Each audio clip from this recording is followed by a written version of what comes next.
Graça e paz, meus amados irmãos, o Senhor abençoe a todos que neste momento estão sintonizados, conectados conosco para adorar a Deus. E convido a, neste momento, reunir sua família, sua casa, para juntos adorarmos ao nosso grande Deus. A paz e a graça do Senhor a toda a Igreja Presbiteriana do Brasil, aqui em Pajuçara, Maracanaú, as congregações Corintibó, Filadélfia, ao ponto de pregação em Itaitinga. Nosso abraço fraternal em nome do Senhor Jesus Cristo. A amada Igreja Presbiteriana do Brasil em Chorozinho, Deus abençoe cada lar, cada família. A congregação presbiteriana Betel em Barreira, a congregação presbiteriana Cairós, no Campestre 2 em Chorozinho. Nosso abraço, a graça e a paz do Senhor Jesus Cristo. A Igreja Presbiteriana em Serra de Meloca, Sítio Santo Elias. A paz e a graça do Senhor, meus amados irmãos, aos amados irmãos, crentes em Jesus Cristo, de demais igrejas presbiterianas do Brasil e de outras denominações cristãs. Muito boa noite, Deus abençoe. Vamos estar unidos em oração neste momento, invocando o Senhor. Que você possa orar conosco, se puder se ajoelhe para fazermos esse momento de oração na presença do Pai, prostrados em nome do seu Santo Filho Jesus Cristo. Oremos. Soberano Deus, supremo e eterno Pai, Criador dos céus e da terra, nos humilhamos, nos prostramos aos teus pés, em nome de teu Filho Jesus Cristo. Neste momento de oração, nós suplicamos o perdão pelos nossos pecados cometidos perante a luz dos teus olhos. Nos cobre com o sangue de Cristo, purifica-nos e prepara os nossos corações, nossas mentes, para te adorarmos, para ouvirmos a tua palavra nesta noite. Conforta, fortalece e consola a todos os crentes em Jesus, a todas as famílias que estão acompanhando, ouvindo, assistindo a transmissão do Santo Culto Online. Nesta noite, que ora conosco, que se rende, se prostra diante do Senhor, Deus vivo e verdadeiro. Cura os enfermos, manifesta a tua glória, Senhor, sarando, curando todas as enfermidades. Dê sabedoria e direção do teu Espírito Santo a todos os teus filhos que precisam tomar decisões importantes para as suas vidas. Que o Espírito Santo os guie, os direcione. Abençoe cada família com paz, com conforto, com esperança, com alegria, com confiança na providência de Deus. Te louvamos, te adoramos pela noite que inicia-se, por estarmos aqui com vida, com saúde, com paz em nossos corações, para ouvir a tua palavra. Te louvamos pelo privilégio de render culto ao único Deus vivo e verdadeiro, o Senhor Todo-Poderoso. E é no nome de Jesus, teu Filho, que nós invocamos a tua bênção sobre nossa vida, sobre este culto que estamos iniciando. Que a vontade de Deus prevaleça em nossos corações, em nome de Jesus Cristo. Que o Senhor abençoe cada irmã e irmão que ora conosco. O Senhor abençoe o pastor Cícero Leandro na entrega da mensagem, da palavra desta noite. O Senhor abençoe todos os pastores que haverão de pregar a tua palavra, a verdadeira doutrina de Cristo nesta noite. o Espírito Santo use os teus filhos de uma forma especial para transmitir unicamente o que está na palavra de Deus. Para a honra e glória do nosso Deus, nós te oramos, te agradecemos, invocamos a bênção do Senhor sobre nossas vidas nesta noite, em nome de Jesus Cristo. Amém. Amém, graças a Deus, que bênção. E convidamos agora a estar abrindo o seu inário, abrindo o inário Novo Cântico, para cantarmos inicialmente 2 belos louvores ao nosso Deus. E convido a adorarmos a Deus conosco, entoando o cântico número 19, Rei Sublime, do inário presbiteriano Novo Cântico. Ó Rei sublime, em majestade e glória, sobre as milícias do celeste além, ouve o louvor, os hinos de vitória, todos de ti recebem todo o bem. Vinde, ó remidos, filhos de Deus, cantai louvores que alcancem os céus, dos altos céus, louvor a Deus ressoa, de gratidão ao soberano amor, os redimidos contemporam o nome excelso de seu benfeitor. Vinde, ó remidos, filhos de Deus, cantai louvores que alcancem os céus.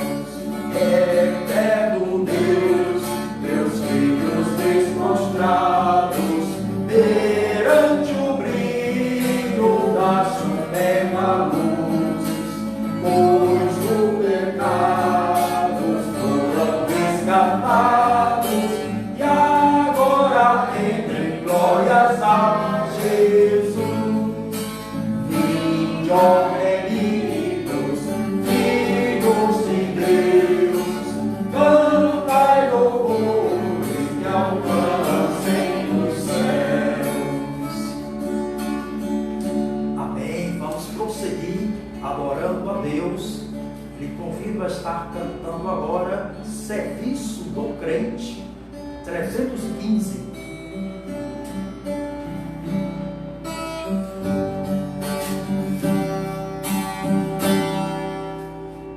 Vamos nós trabalhar, somos servos de Deus, e o Mestre seguir no caminho dos céus.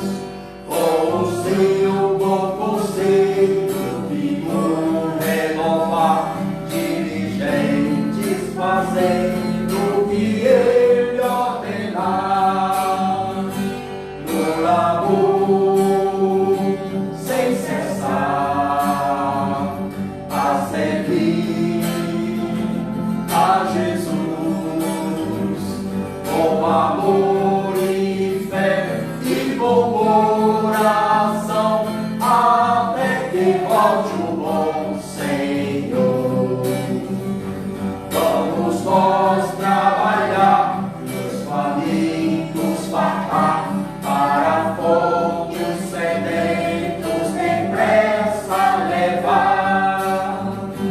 Só na cruz do Senhor nossa glória será, pois Jesus salvação o seu sangue nos dá. No labor sem cessar, a servir a Jesus, com amor e fé e com oração, até que volte o bom Senhor. Vamos nós trabalhar, ajudados por Deus, que a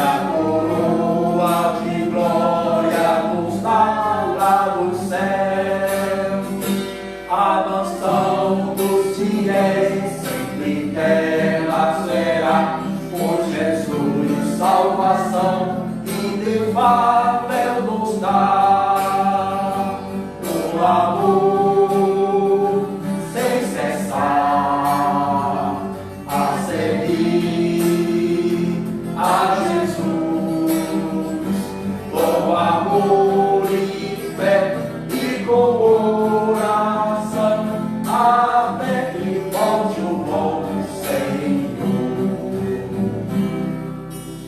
Graças a Deus.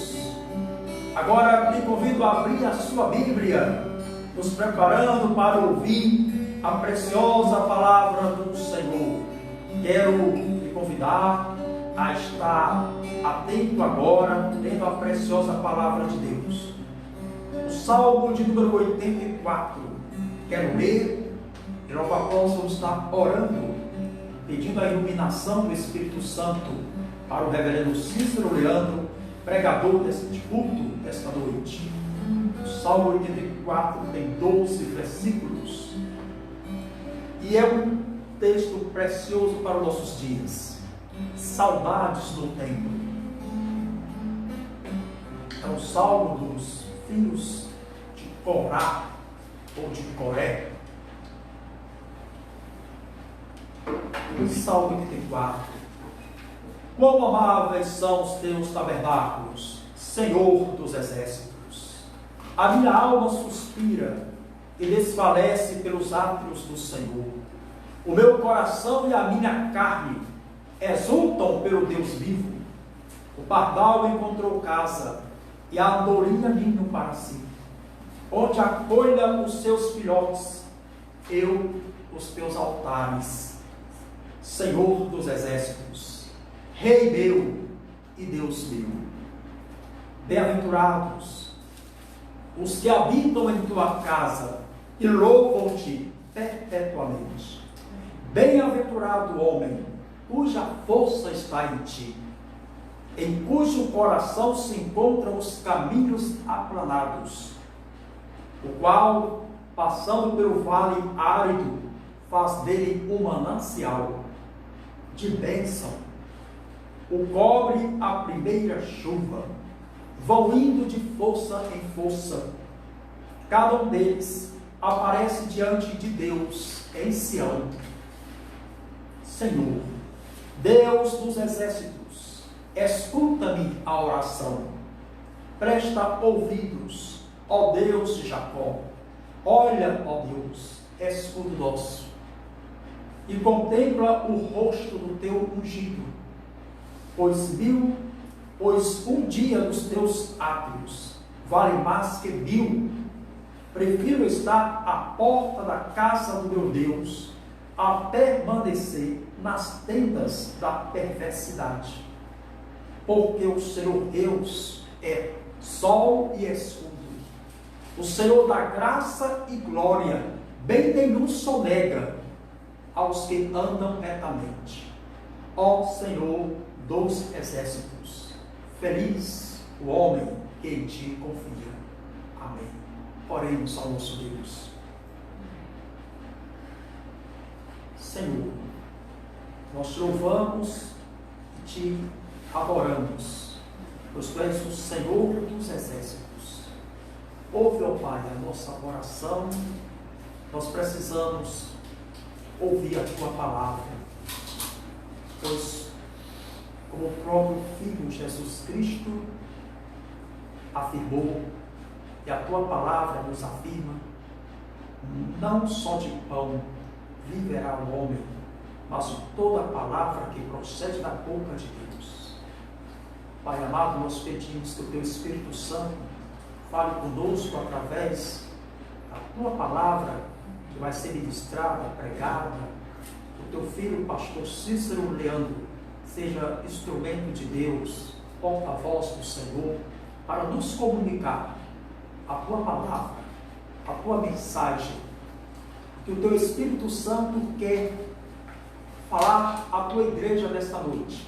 Que o Senhor use a vida do teu servo para nos transmitir a palavra de Cristo, a palavra de Deus para a sua igreja, para nossas vidas, para o nosso crescimento espiritual em Cristo Jesus. abençoa o teu servo, ilumina-o, dá a tua graça, dá a unção do teu Espírito Santo, nos abençoe a todos nós que vamos ouvir, ilumina-nos, abra-nos o entendimento e o coração, para recebermos com alegria a tua palavra.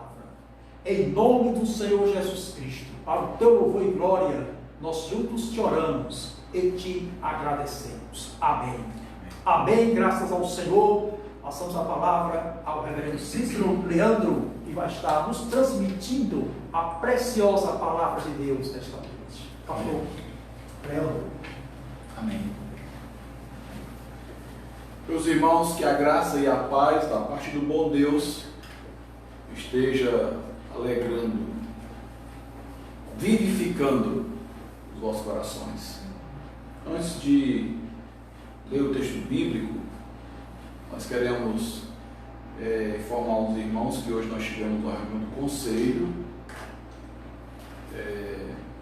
agora às 15 horas da tarde, e depois desse culto nós vamos transmitir aos irmãos as decisões do conselho quanto ao retorno das atividades religiosas aqui na Igreja Presbiteriana de Pajuçara. Mas como este é um momento de pregação e não de avisos, já preparo os irmãos para que no final estejam atentos, ou nessa live, podemos até fazer uma segunda live se o tempo não for devido, necessário, porque nós temos 1 hora e 30 minutos para fazer uma live no Facebook. Nós faremos uma segunda live ao fim ou ao término deste culto. Para a nossa edificação, vamos abrir a palavra de Deus do Evangelho de Jesus Cristo, segundo escreveu São Mateus, no capítulo de número 6. E vamos estar lendo, meus irmãos, dos versículos de 9 até o versículo de número 15. Evangelho de Mateus. Pedir minhas filhas aqui enchem um copo com água para mim, por gentileza. O ar-condicionado está batendo bem em cima aqui da gente hoje. Quando o ar-condicionado vem assim bem em cima, fica ressecando a garganta rapidamente. Perdão. Assim está escrito da palavra de Deus. Portanto, vós orareis assim: Pai nosso que estais nos céus, santificado seja o teu nome. Venha o teu reino. Faça-se a tua vontade, assim na terra como no céu. Pão nosso de cada dia dá-nos hoje. Perdoa-nos as nossas dívidas, assim como nós temos perdoados aos nossos devedores. Não nos deixe cair em tentação, mas livra-nos do mal. Pois teu é o reino, o poder e a glória para sempre. Amém. Porque se perdoardes os homens as suas ofensas, também vosso Pai Celeste vos perdoará. Se, porém, não perdoardes aos homens as suas ofensas, tampouco o vosso Pai vos perdoará as vossas ofensas. Amém. Reverendo Hilton já orou. Nós cremos que Deus ouviu as suas súplicas.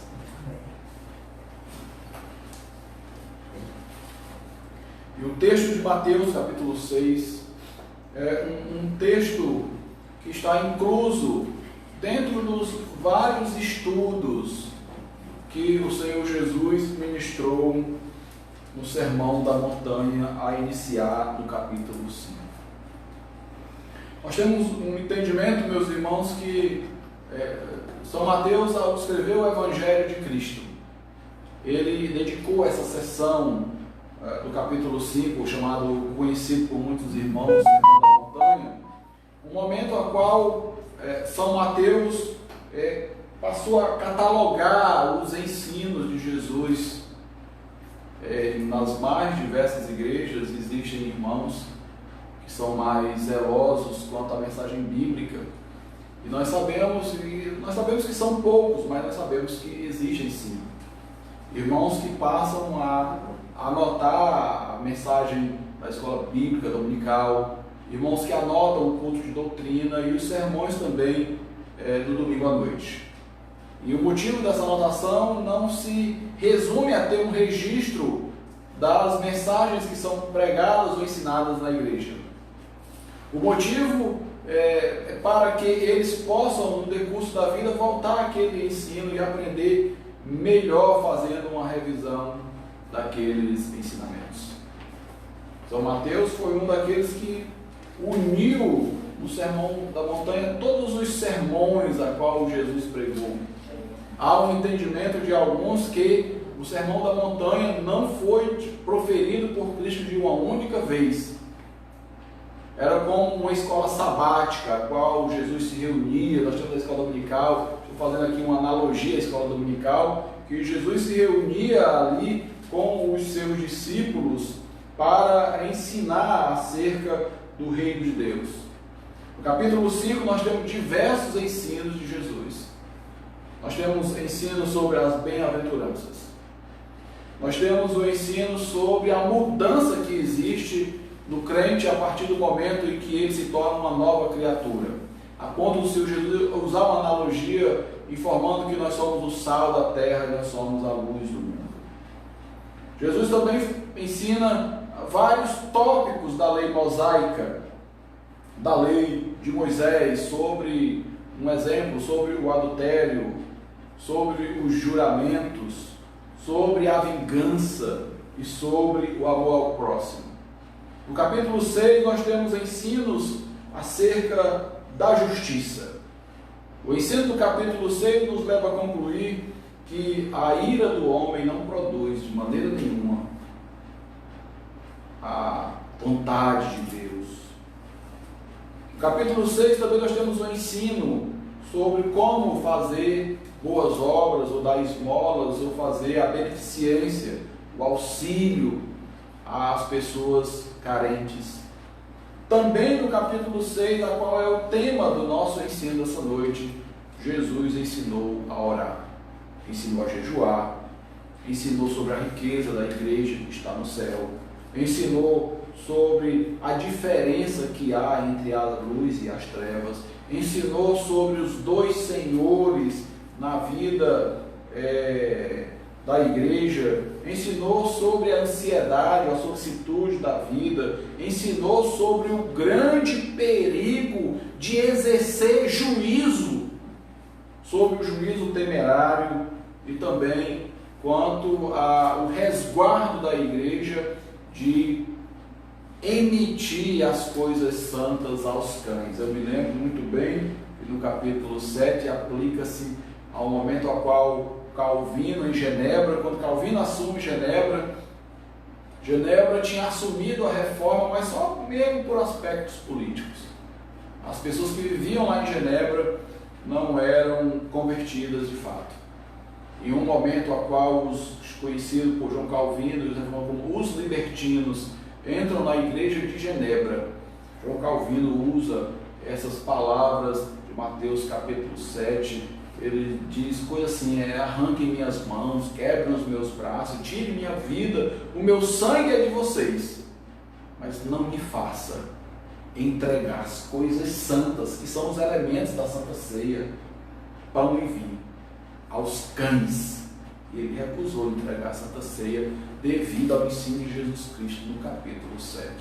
Me lembro também que o famoso pregador que todo mundo fala dele, Jonathan Edwards, foi expulso da sua congregação por negar a ceia a pessoas que ele mesmo julgava não ser genuinamente convertidas, baseado também nesse ensinamento. Mas nós não vamos pregar sobre Mateus capítulo 7. Nós vamos pregar acerca de um dos temas a qual Jesus ensinou sobre o monte, que é um tema importantíssimo, como todos os outros, acerca da oração. Hoje pela manhã nós ensinamos primeiro capítulo aos Colossenses, como Paulo recebia as notícias dos Colossenses, e as notícias que ele recebia, ele colocava diretamente do Senhor em oração diante de Deus, para que a igreja, mediante a pregação fiel, para que a igreja, mediante esse caráter intercessório do apóstolo Paulo, pudesse progredir na fé. Tudo hoje à noite nós vamos ver os aspectos que devem conter em nossas orações.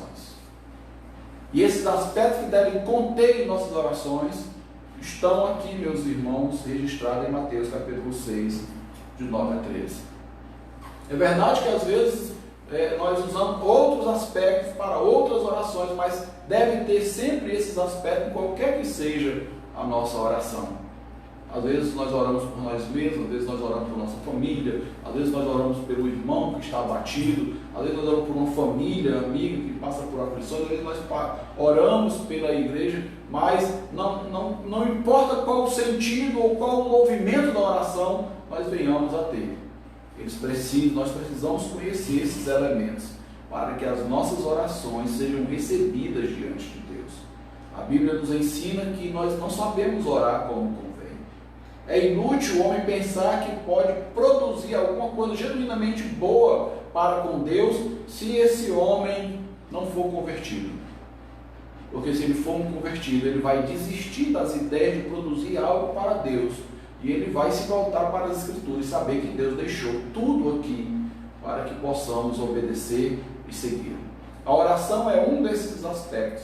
Deus não deixou a oração livre para que possamos exercê-la sem nenhum tipo de parâmetro. Deus deixou o Espírito Santo em primeiro lugar para interceder por nós. O apóstolo Paulo nos ensina em Romanos que o Espírito intercede por nós com gemidos inexprimíveis, e que sonda o nosso coração, e que conhece o desígnio do coração do homem, porque nós não sabemos orar. O Senhor Jesus, tal como o Espírito Santo, não somente intercede, em João 17, ele intercede pelos discípulos, e um dos momentos mais que move a minha vida naquela oração é quando ele ora pelos discípulos, em João 17, dizendo assim: Pai, santifica, referindo aos discípulos ou à igreja na verdade. A tua palavra é a verdade. Ou seja, a igreja recorre à palavra para aprender tudo acerca de Deus, inclusive acerca da oração.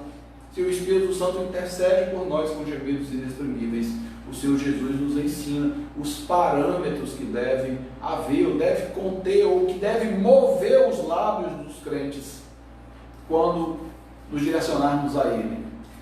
E assim, meus irmãos, ele nos ensina: porquanto vós orareis assim. Um primeiro aspecto da oração é o aspecto da aliança, o aspecto pactual. Quando o Senhor nos ensina a orar assim: Pai nosso que estais no céu. Essa é a identidade do cristão. Nós temos uma aliança com Deus, nós temos uma aliança direta com Deus, nós não veneramos a Deus. As religiões pagãs, na sua grande maioria, elas entendem que existe um certo Deus e se relacionam com esse Deus venerando, assistindo, até mesmo, em alguns casos, apenas contemplando esse Deus. Jesus nos ensina de uma forma contrária. Nós somos induzidos, ensinados pelo próprio Cristo, que o nosso relacionamento com o Senhor é um relacionamento de aliança, é um relacionamento pactual, a ponto que o crente pode dizer: Pai nosso que estás no céu. É um povo que está em detrimento, seguindo em detrimento os mandamentos do Senhor e seguir os detrimentos do Senhor. Sabem quem é Deus, que Ele é Pai, e que Ele é santo, e que está no céu. E que além desse relacionamento pactual de aliança, há um primeiro aspecto que existe na oração, dentro desse sentido da aliança, é que a oração é o meio pelo qual o crente, a igreja, santifica o nome de Deus, glorifica o nome de Deus, exalta, exulta nas coisas do Senhor. Geralmente, meus irmãos, se nós não compreendemos esse aspecto, que a oração é o meio pelo qual nós glorificamos a Deus em nossa vida, que nós buscamos a presença de Deus em nossa vida, que nós almejamos estar diante de Deus, e esse desejo é santo, diante de um Deus santo, e tudo isso glorifica a Deus em nossas vidas.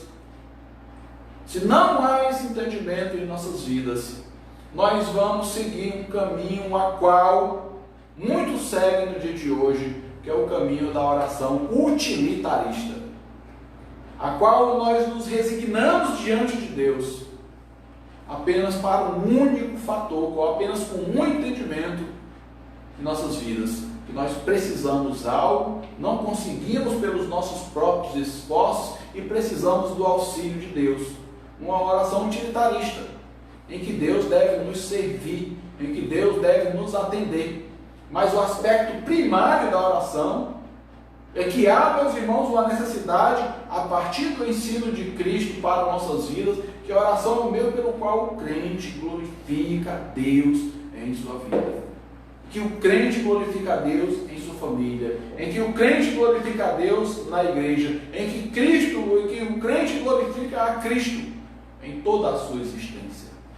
A tal ponto desse primeiro aspecto, da glória desse primeiro aspecto, é a glória de Deus, porque o crente, o Senhor ensina, é Pai nosso que estás no céu, é um Deus santo e santificado em minha vida seja o teu nome, porque de outra sorte o nome de Deus não será santificado em nossa vida, o nome de Deus será ultrajado em nossas vidas, o nome de Deus será até mesmo blasfemado em nossas vidas, se não há o entendimento de que a oração deve ser entendida com o aspecto primário, no aspecto ao qual o Senhor é glorificado, que o Senhor é exaltado, a qual nós nos colocamos na inteira dependência de Deus, na inteira dependência do céu, para nos achegar a Deus. Glorificação, a oração glorifica a Deus. Afinal de contas, quando nós lemos toda a palavra de Deus, de Gênesis a Apocalipse, em Apocalipse isso é muito mais nítido e mais próximo um dos outros. Toda vez que Deus realiza um feito ou um ato poderoso, um ato portentoso diante do seu povo, o povo de Deus imediatamente passa a glorificar a Deus depois daquele ato maravilhoso. Nós temos um exemplo que quando o povo passou o Mar Vermelho, Miriam e as mulheres do povo de Israel glorificaram a Deus. Quando Deus fez com que Israel recuperasse a arca da aliança e a arca voltou para Israel, Davi glorificou a Deus em sua vida. Todas as vezes que o Senhor agiu poderosamente, o povo glorificou a Deus. A oração tem esse aspecto. No livro de Apocalipse também existem os atos poderosos de Deus, e vez por outra no livro de Apocalipse os atos poderosos de Deus sendo realizados e o povo se voltando para Deus em louvor, em ações de graças, e na oração também há esse aspecto de que nós nos voltamos porque nós reconhecemos um ato poderoso de Deus em nossa vida, em nos libertar do império das trevas, em nos transformar, em nos fazer nova criatura, em nos chamar para o reino do Filho do seu amor, ao nos inserir no seu propósito, ao nos inserir na sua vontade, ao nos chamar para uma vida santa, ao nos chamar para uma vida reta, ao nos chamar para uma novidade de vida. O crente reconhece todos esses efeitos produzidos por Deus em sua vida, e ele louva a Deus por meio de cânticos, ele louva e santifica também a Deus por meio da oração. A oração não pode ser um canal usado pelo crente apenas para pedir, um canal primariamente para glorificar, muito mais do que para pedir. Nós temos, meus irmãos, sim, uma ocorrência da parte de Deus, que Deus nos permite pedir a Ele aquilo que nós temos necessidade, mas esse não é o único canal a qual nós usamos a oração. A oração deve ser entendida, compreendida, usada pela igreja, antes de qualquer outra coisa, como uma resposta graciosa pelos grandes feitos que o Senhor realizou e vem realizando e realizará. E o crente diz para Deus: glorificado, santificado, magnificado seja o teu santo nome. Um segundo aspecto a qual nós queremos destacar é que aquele que deseja glorificar a Deus por meio da oração, também, porque o crente glorifica a Deus em toda a sua vida, não há nenhum. Eu me lembro que certa vez um sapateiro buscou Lutero. Ele disse: como eu posso servir a Deus? Como eu posso glorificar a Deus na minha vida? Aí Lutero olhou para ele e disse assim: o que você faz da vida? Ele disse: eu faço sapatos. E Lutero ensinou aquele homem a glorificar a Deus: pois faça o melhor sapato que você puder fazer. Venda pelo preço mais justo que você puder vender, e assim glorificarás a Deus. Não existe apenas uma via de glorificação de Deus na vida do eleito. Toda a vida do eleito deve glorificar a Deus, e a oração é um expediente a qual nós glorificamos a Deus. O segundo aspecto da oração é um anseio ou um desejo pela realização da vontade de Deus em nossa vida. Meus irmãos, aí nós chegamos numa bifurcação complicada. Uma bifurcação a qual é uma tremenda enrascada para as nossas petições. Se nós anteriormente afirmamos que Deus deixou, se nós podemos pedir a Deus, mas não significa que as nossas petições serão atendidas por Deus do meio a qual nós pedimos a Ele. E no segundo aspecto, o crente demonstra uma alegria ou uma dependência tão grande acerca de Deus, que ele mostra um desejo: venha ao teu reino e seja feito a tua vontade. Ou seja, a vontade em meio às nossas orações, a vontade que será realizada especificamente, não será a nossa. Embora, meus irmãos, nós devemos entender sim que Ele pode atender sim a nossa vontade, segundo os aspectos bíblicos nos ensinam. Em primeiro lugar, nós queremos ir para uma epístola, Epístola de João, capítulo 5. Deixa eu ver aqui.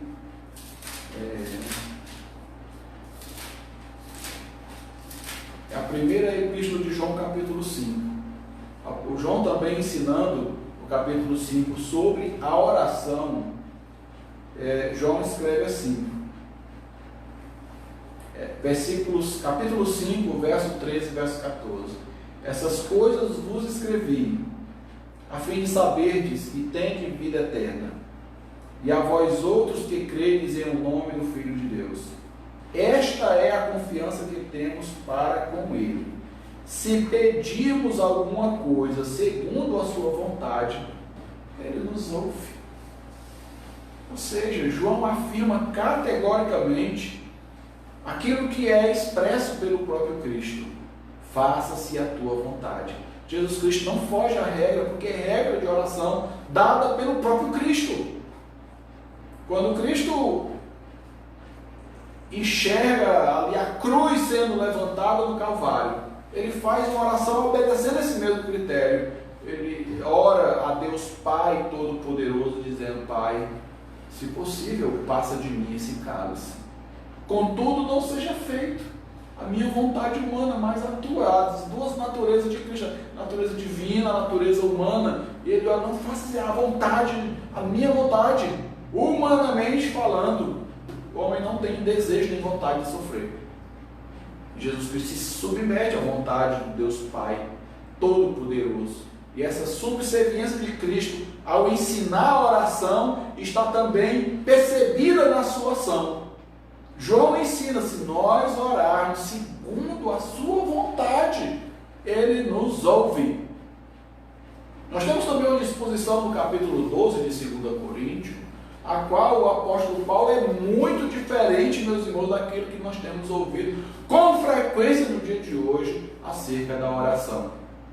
Existem irmãos que equivocadamente oram, dando ordens para Deus, exigindo a Deus. Eu mesmo já ouvi essas pregações midiáticas, a qual a minha também se faz agora igual, midiática, e o irmão dizia assim: você pode sim exigir de Deus, e Deus tem de fato a obrigação de lhe atender. Meus irmãos, esse irmão também estava equivocado, porque João não ensinou assim sobre a oração, Jesus não ensinou assim sobre a oração, Jesus também não orou assim, E nós temos uma expressão em 2 Coríntios capítulo 12, quando Paulo recebeu o espinho na carne, que nós não sabemos, não podemos auferir o que de fato era aquele espinho na carne, mas nós sabemos uma coisa, que era algo anteriormente foi levado ao terceiro céu, e ele teve uma visão gloriosa. E tal ponto Paulo deixou de ter a visão para que ele não se ensoberbecesse. E Paulo sabe muito bem disso, é isso que ele escreve. E eis que me foi posto o espinho na carne. E Paulo se alegrou das revelações que ele teve, mas se entristeceu com o espinho na carne. O apóstolo Paulo não ficou feliz. E quando ele não ficou feliz, ele fez aquilo que cada cristão faz quando não está feliz: recorre a Deus em oração. E ele mesmo registra que orou a Deus 3 vezes. Se o irmão não rádio estivesse certo, Paulo teria exigido algo, que Deus tirasse o espinho da carne, determinado ou coisa assim dessa natureza. Mas Paulo, ele simplesmente, em obediência às instruções do próprio Cristo e à prática do próprio Cristo, e em pé de igualdade com o mesmo ensinamento que nós encontramos lá em João, no capítulo 5, a primeira epístola de João, no capítulo 5, Paulo ora, e Deus não responde a sua oração. Não era a vontade de Deus tirar o espinho da carne do apóstolo Paulo. E não é porque era a vontade do apóstolo Paulo que o espinho fosse removido que Deus tirou. Pelo contrário, Deus deixou o espinho na carne. Deus disse: Paulo, fica tranquilo com esse espinho aí na tua carne, a minha graça te basta. E Paulo teve uma revelação muito mais gloriosa do que a primeira que ele teve ao ir ao terceiro céu e ver ali o paraíso. Paulo recebeu ali uma visão gloriosa de Deus. Quando ele está fraco, aí é que ele está forte. E quando ele está forte, aí é que ele está fraco. Porque quando ele está fraco, ele diz: então eu vou me gloriar nas fraquezas. É o momento a qual ele se deleita na oração, porque ele conhece que orando a Deus, e reconhece que orando a Deus, a vontade de Deus é soberana, perfeita e agradável, e é a vontade de Deus que vai prevalecer sobre a sua vida. E não adianta ele orar, porque não é essa a vontade de Deus, tirar o espinho na carne. Ele poderia fazer aquelas correntes de 5, 7 segunda-feira, 10 segunda-feira, 10 sexta-feira. Ele poderia ir para o culto, né, que isso não existe, mas só a invenção do quebra de maldições. Meus irmãos, nós somos crentes, a maldição foi quebrada, nós somos salvos. Um crente não pode ir para culto de quebra de maldição, porque a maldição já foi quebrada. A maldição do pecado é a morte, é o juízo de Deus sobre a nossa vida. Ele não vai com uma sessão de espiritual para tirar os encostos, alguma coisa parecida. Paulo sabe, porque é ensinado na Escritura, e o mesmo Espírito que inspirou o próprio João e Jesus Cristo, e ele também afirma-nos que nós devemos orar. Assim, nós podemos colocar nosso desejo, a nossa vontade. Mas no fim das contas, nós devemos saber que a vontade de Deus é que irá prevalecer. Assim Jesus nos ensina: faça-se a tua vontade, aqui na terra como já é feito no céu. Aliás, isso para aqueles que compreendem bem a palavra de Deus é uma redundância, porque nada ocorre. Existe um cântico do Fernandinho, né, que afirma essas coisas: bem sei que tu estás comigo e que nada acontece sem a tua vontade. Fernandinho afirma isso em uma das suas canções. Ele aprendeu isso, não foi nas artes musicais, ele aprendeu isso nas Escrituras Sagradas. É a vontade de Deus. Nada acontece sem as vontades de Deus. O terceiro aspecto que nós queremos nos lembrar é da vida comunitária. A vida comunitária está sempre presente na oração. Em primeiro lugar, Jesus diz: Pai Nosso. Vida comunitária. Em segundo lugar, Jesus diz: Pão Nosso. Em terceiro lugar, Jesus diz: perdoa-nos Em quarto lugar, Jesus diz: não nos deixe cair em tentação. Em quinto lugar, a necessidade dessa vida comunitária é curada por meio do perdão. Meus irmãos, oração é sinônimo de vida comunitária. Oração é sinônimo de vida com a igreja. Oração é sinônimo de vida atrelada a Cristo e a sua igreja. O exemplo nós temos lá em Lucas, capítulo 24. Os discípulos ali deixam os outros discípulos e seguem a caminho de Emaús. Se fosse bíblico um cristão viver fora do convívio da igreja, Jesus tinha dito: vai com Deus, Pai, vai para o teu lugar, Deus te abençoe, amém, amém, amém. Mas como não é do agrado de Deus e da vontade de Deus que o seu povo viva disperso, cada um vivendo sua vida, cada um vivendo a sua vontade, querendo satisfazer os seus desejos, o Senhor vai ao encontro daqueles discípulos, aplica-lhes a Escritura, parte o pão, faz o seu peito ferver ou arder o peito, cair as escamas dos olhos, e ao serem curados, eles voltam para o lugar de onde eles nunca deveriam ter saído. Nós, meus irmãos, devemos orar uns pelos outros, porque esse é um princípio da oração em primeiro lugar. O bem que nós queremos da parte de Deus para nós, devemos almejar para os outros. Pai nosso, pão nosso, perdoa-nos. Se assim não for, meus irmãos, nós vamos ser indiferentes à fraqueza dos outros. Ou às vezes mesmo, até mesmo cruéis com os mais fracos. Ao ponto que Jesus nos ensina a orar pelos mais fracos, dizendo: perdoa-nos, eu preciso do perdão, e o meu irmão também precisa do perdão.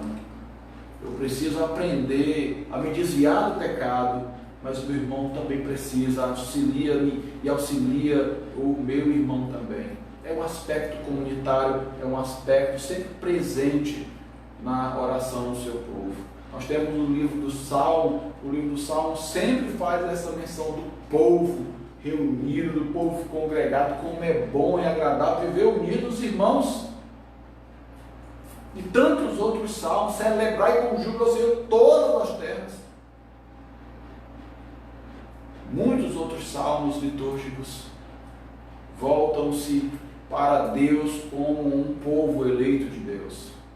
E esse terceiro aspecto é encontrado aqui na vida comunitária, nas necessidades mais cotidianas, do pão, do alimento e de todos os dias. Aqui, meus irmãos, é a vida comunitária que clama diante de Deus pela sua providência. A providência material do pão, mas também a providência espiritual do perdão. E quando chega, meus irmãos, na vida comunitária, nos aspectos materiais e nos aspectos agora espirituais, a oração é um confronto à nossa humanidade, porque todos nós queremos ser perdoados por Deus. É bom o perdão de Deus. O salmista Davi, no Salmo diz que bem-aventurado o homem é que o Senhor encobre o seu pecado, perdoa as suas faltas. No Salmo 51, o salmista também, Davi, reconhece: ele purifica-me com isopo, então ficarei limpo. E ele cria em mim, ó Deus, um coração puro, um coração renovado. E cria dentro de mim um espírito inabalável. É muito bom, meus irmãos, receber esse cuidado, essa providência de Deus no campo da vida espiritual. Na oração do Pai Nosso, quando chega na provisão espiritual, a mesma provisão que eu desejo para mim: perdoa os meus pecados, mas perdoa também o pecado dos meus irmãos, que transgridem a tua lei, que transgridem a tua vontade. Eu te peço, ó Deus, que o Senhor perdoe, porque eu mesmo já perdoei. E meus irmãos, que aspecto difícil. perdoar alguém. Está aqui minha filha Catarina. Me lembro aqui do dia que eu coloquei, pastor, eu estava ali um adesivo no meu carro. 70 vezes 7 é a exigência de Deus para que possamos perdoar o homem.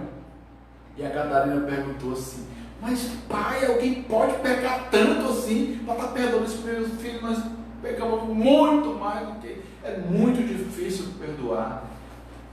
É muito mais fácil. Meu irmão, nós somos muito mais inclinados a condenar.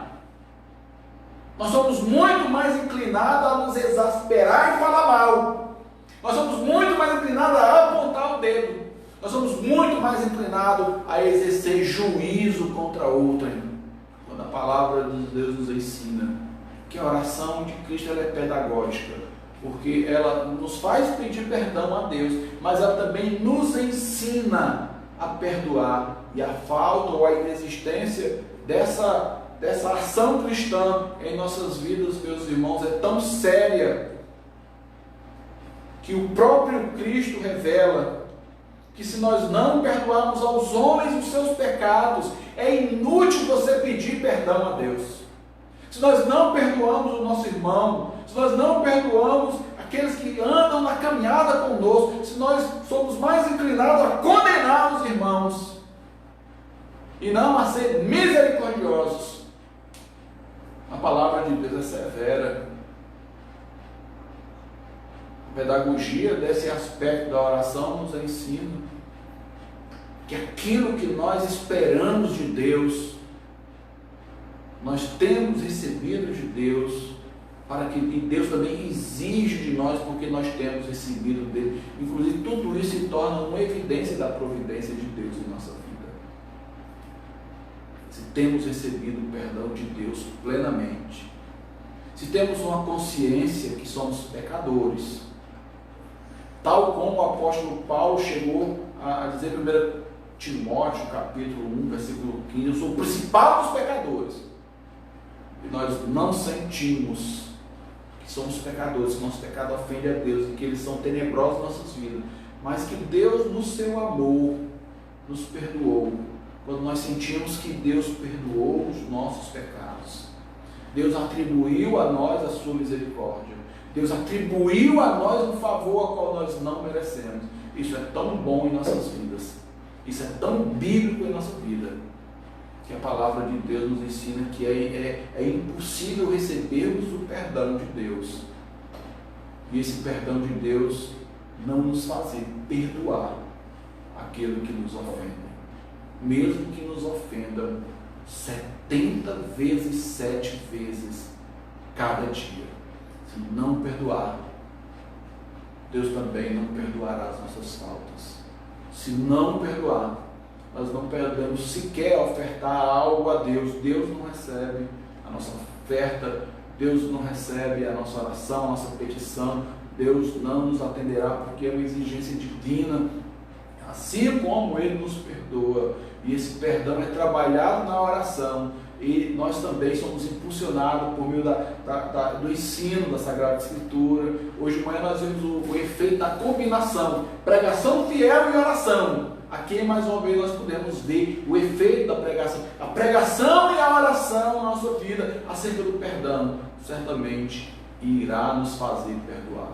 Se somos pessoas rancorosas, se somos pessoas arraigadas à ira, se somos pessoas arraigadas a ódios, se somos pessoas arraigadas em ressentimentos, meus irmãos, cuidado com a sua vida.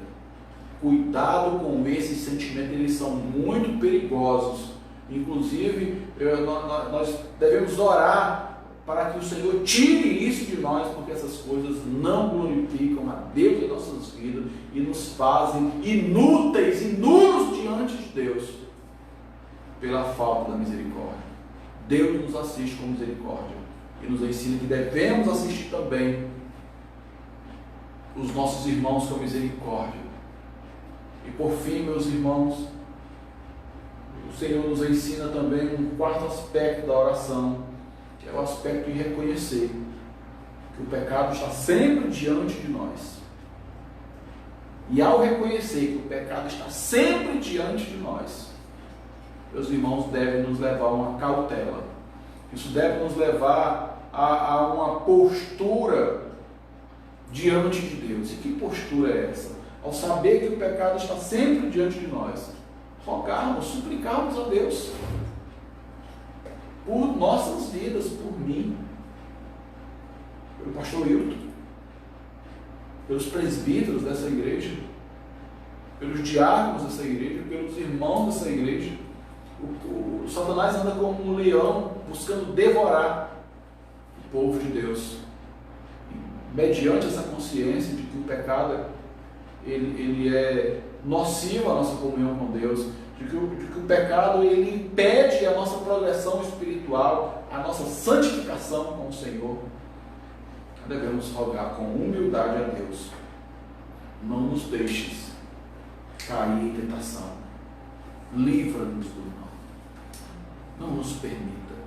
Jesus ensinou que sem mim nada podeis fazer, inclusive fugir do pecado, ou vencer o pecado. Devemos, tal como Jesus orou na oração sacerdotal, não ore que tire do mundo, mas que o livre do mal. Aqui também nós devemos orar por nossas vidas, a fim de que o pecado não nos consuma, a fim de que o pecado não se torne uma normativa em nossa vida. Isso não significa que nunca iremos pecar, mas significa que se esses aspectos estão em nossas orações, nós estamos no campo de batalha, sempre contra o pecado. Não há melhor arma contra o pecado do que uma vida de oração. Uma vida de oração e de consagração é uma vida cônscia, é uma vida ciente de que isso é uma batalha travada, com os nossos joelhos cravados no chão, com o nosso coração derramado diante do Senhor, suplicando com toda a devoção: Senhor, livra-nos do mal. E o mal aqui, meus irmãos, é o pecado.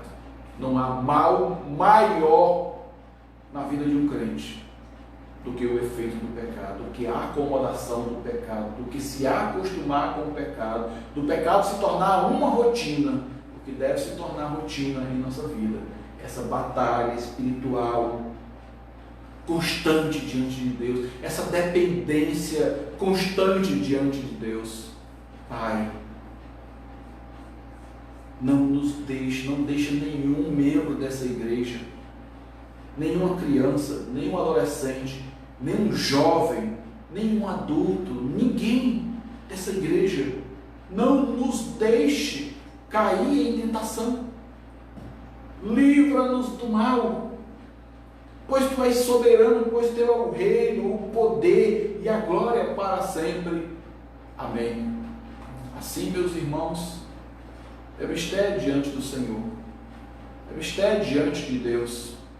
É necessário a palavra de Deus para alumiar a nossa vida acerca desses aspectos tão preciosos, ensinados pelo próprio Cristo, para uma vida de santificação, para uma vida de fuga do mundanismo, para uma vida de fuga do pecado, para uma vida de fuga daquilo que tenta se hospedar na nossa vida e na vida da nossa igreja, que não vem do Senhor. Hoje, meus irmãos, a secularização da igreja é o mal a ser combatido com a pregação da palavra de Deus e com a intercessão de todos os santos. Assim, eu convido você, meu irmão, a você, minha irmã, a orar, pedindo ao Senhor que nos livre da secularização e nos dê um coração inclinado totalmente para a devoção, um coração inclinado totalmente para a reverência do bom Deus em nossas vidas. Que o Senhor te abençoe, meu irmão, que o Senhor te abençoe, minha irmã, que o Senhor abençoe a igreja presbiteriana de Pajuçara, que o Senhor abençoe a congregação Filadélfia, ponto de pregação em Chorozinho, em Itaitinga, a igreja de Chorozinho e todas as suas congregações, Campestre, Uruá. Que o Senhor abençoe a igreja da Beruoca, a igreja presbiteriana do prefeito José Walter, e que todos nós estejamos diante do Senhor, contritos, orando: afasta, Senhor, a secularização, o pecado. Não nos deixe cair nessa armadilha do diabo. Assim, certamente, iremos triunfar diante de Deus e diante do mundo, edificados, arraigados na rocha, que é Cristo Jesus. Que o Senhor te abençoe, em nome do Pai, do Filho e do Espírito Santo, hoje e para todos sempre. Amém. Peço aos irmãos que após a bênção apostólica, o pastor vai orar em Petra Bênção, vai ter mais um hino. Após o hino, os irmãos fiquem mais um pouquinho para as informações acerca das decisões do conselho que nós tivemos hoje, numa reunião às 15 horas. O pastor vai orar em Petra Bênção, vai ter o hino de despedida, depois nós vamos vir com os informes. Graças a Deus pela preciosa palavra de Cristo. Cantemos, amados, oração por proteção. Hino 400. Após este hino de louvor, vamos receber a oração final e a bênção apostólica. Oração por proteção, hino 400. Grande Deus, em paz agora, despedimos do Senhor, certos de fluir as bênçãos que provém do teu amor. Dai-nos forças desse mundo de amargor. Dai-nos forças desse mundo de amargor. Graças, nós rendemos pela tua redenção. E queremos, jubilosos, tua santa proteção. Deus eterno, que em cada coração. Deus eterno, que em cada coração.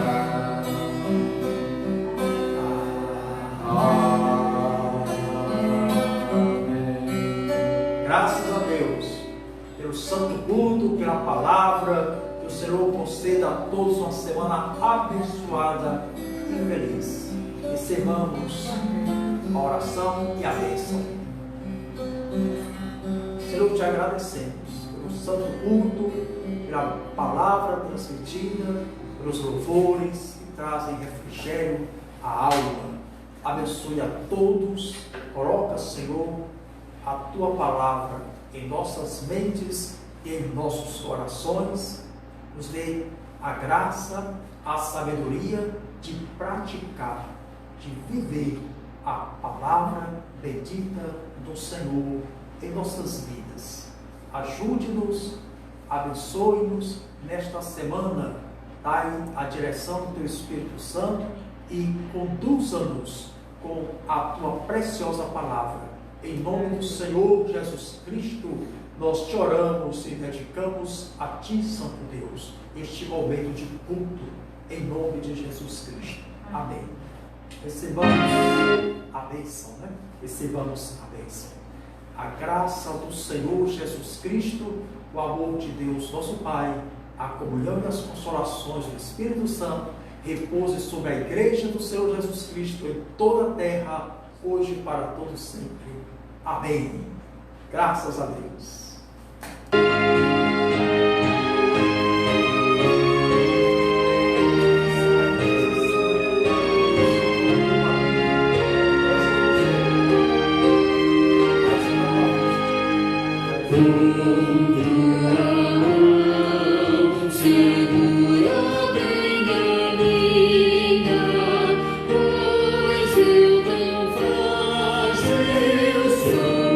Salvador.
Siga